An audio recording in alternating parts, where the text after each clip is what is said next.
ফেব্রুয়ারির 18 তারিখ ছিল আমার একটা বিয়েবাড়ি, আর যেটা ছিল আমারই এক বান্ধবীর বিয়ে।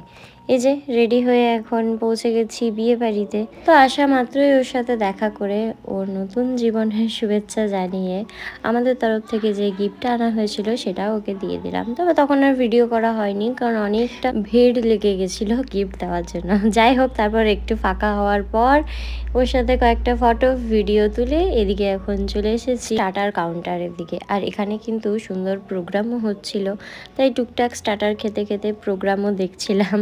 আর এই যে একা একা ভিডিও করার একটাই অসুবিধা, তুমি সবারকার ভিডিও করে দিতে পারবে, কিন্তু তোমার ভিডিও করার জন্য তুমি আর কাউকে পাবে না। একা একা যেটুকু নিজে করতে পারবে সেটাই আর কি।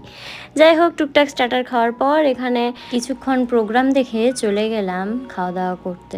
তো খাওয়া দাওয়া করার পর বান্ধবীর সাথে দেখা করে একটু গল্প করে চলে এলাম বাড়ি। তো তার একদিন পরেই ছিল ভোট, তাই ভাবলাম এই ভিডিওটার সাথেই ওটাও অ্যাটাচ করে দিই।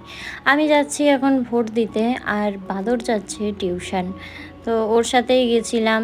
আর আগের বার তো ফোন অ্যালাউ করেছিল, তবে এইবার কিন্তু ফোনটা জমা রেখে তারপরেই ভোট দিতে যেতে হয়েছিল, তাই আর ওখানে গিয়ে কোনো ভিডিও করিনি। একেবারে এই যে ভোট দিয়ে আসার পর দেখাচ্ছি, এই যে আমার ভোট দেওয়া হয়ে গেছে।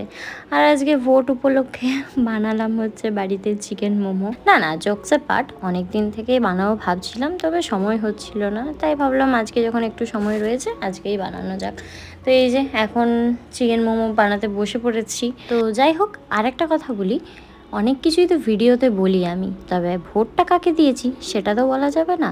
তবে তোমরা যদি বলতে চাও ভোটটা কাকে দিয়েছো, অবশ্যই কিন্তু আমাকে কমেন্টে জানাতে পারো। যাই হোক, এই যে আমাদের মোমো বানানো কমপ্লিট। আর আজকে আমাদের বাড়িতে একজন স্পেশাল গেস্ট এসেছে, সেটা হচ্ছে এই যে আমাদের ছোট্ট পুতুসোনা। তো ওর সাথে খেলা করে মোমো খেয়ে ভিডিওটা এখানেই শেষ করলাম। আজকের মতো টাটা।